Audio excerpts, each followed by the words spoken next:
Hello my all sweetie, welcome back to my channel. আজ আমি explain করব in love forever episode 11 spoiler. Well, আগের এপিসোডে আমরা দেখেছিলাম নিন রাঞ্জকে বলে ও ওর থেকে দূরে থাকতে চায়। ওয়েল, রাঞ্জ ভীষণ হার্ট হয়।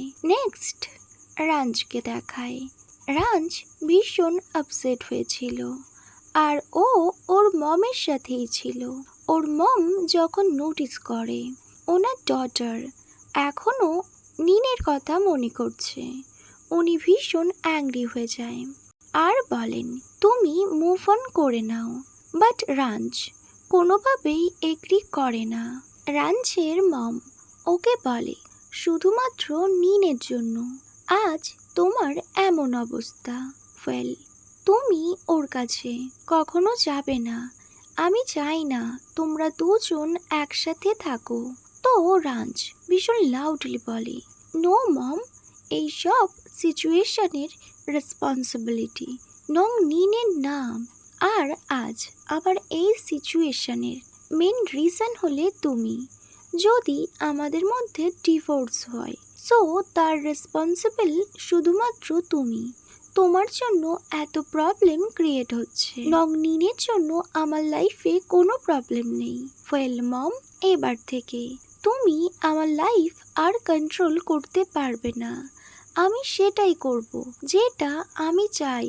রাঞ্জের মম ওনার ডটারের কথা শুনে ভীষণ অ্যাংরি হয়ে যায়, কজ উনি ভাবতেই পারছেন না ওনার ডটার স্টিল নিনকেই লাভ করে। উনি ভীষণভাবে চায় ওদের দুজনের মধ্যে ডিভোর্স হয়ে যাক আর ওনার ডটার মুভ অন করে যাক। বাট ওনার ডটার কোনোভাবে ওনার কথা এগ্রি করে না আর এটার জন্য রাঞ্জের মমের ভীষণ রাগ হয়ে যায়। উনি ব্যাস ভাবতে থাকেন নেক্সট উনি কি করবেন, যার জন্য ওনার ডটার আর নিন একদম সেপারেট হয়ে যাবে।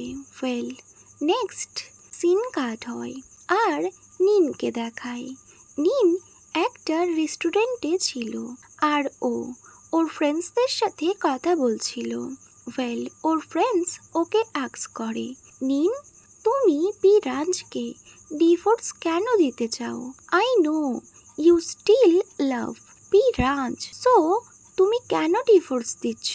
এটা শুনে নিন বলে অফকোর্স আই লাভ রাঞ্জ, আর আমিও এই ডিভোর্সটা একদম পছন্দ করি না।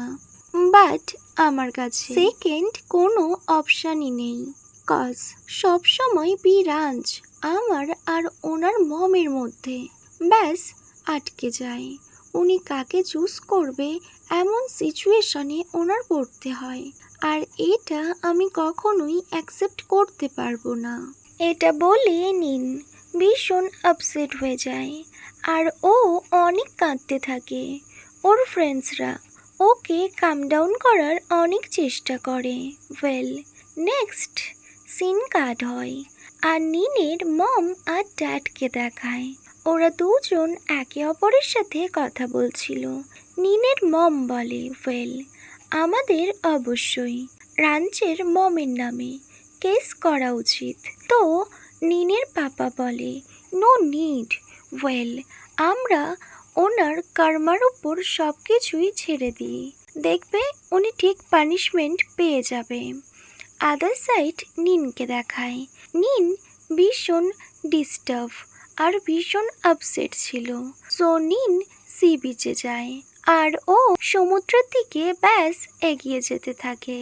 ও অনেক কাঁদছিল, তখনই ওখানে রাঞ্জ আসে আর নিনকে উনি হোল্ড করে নেয় আর ওকে কমফোর্ট করতে থাকে।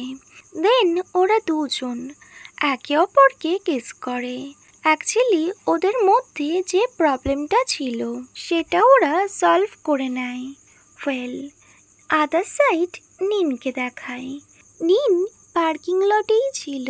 ও যখন ওর কারের ডোর ওপেন করে তখনই ব্যাক সাইড দিয়ে কেউ একজন ওর ফেসে রুমাল রাখে আর ওকে সেন্সলেস করে দেয়।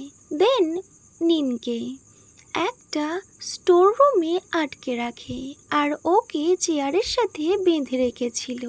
নিন যখন নিজের আইস ওপেন করে আর ও নিজেকে দেখে, ও তো ভীষণ সারপ্রাইজড হয়ে যায়। বাট ও তবুও কোনোভাবে নিজেকে ছাড়িয়ে নেয় আর ওই পার্সনটাকে ও হিটও করে আর ওখান থেকে ও পালিয়ে যায়। দেন নিন একটা বড় পাথরের ব্যাক সাইডে লুকিয়েছিল। ব্যাস ও দেখছিল ওই কিডন্যাপার এখানে আছে কিনা।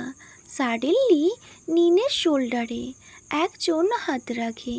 নিন তো ভীষণ সারপ্রাইজড হয়ে যায়, ও অনেক ভয়ও পেয়ে যায়। দেন ও যখন টার্ন ব্যাক করে, ও ভীষণ সারপ্রাইজড হয়ে যায়, অনেক ভয় পেয়ে যায় আর ও ওই পার্সনটার দিকে তাকিয়ে থাকে। ওকে মাই অল সুইটি, এখানেই in love forever episode 11 end হয়। Wait for my next video. Bye, good night.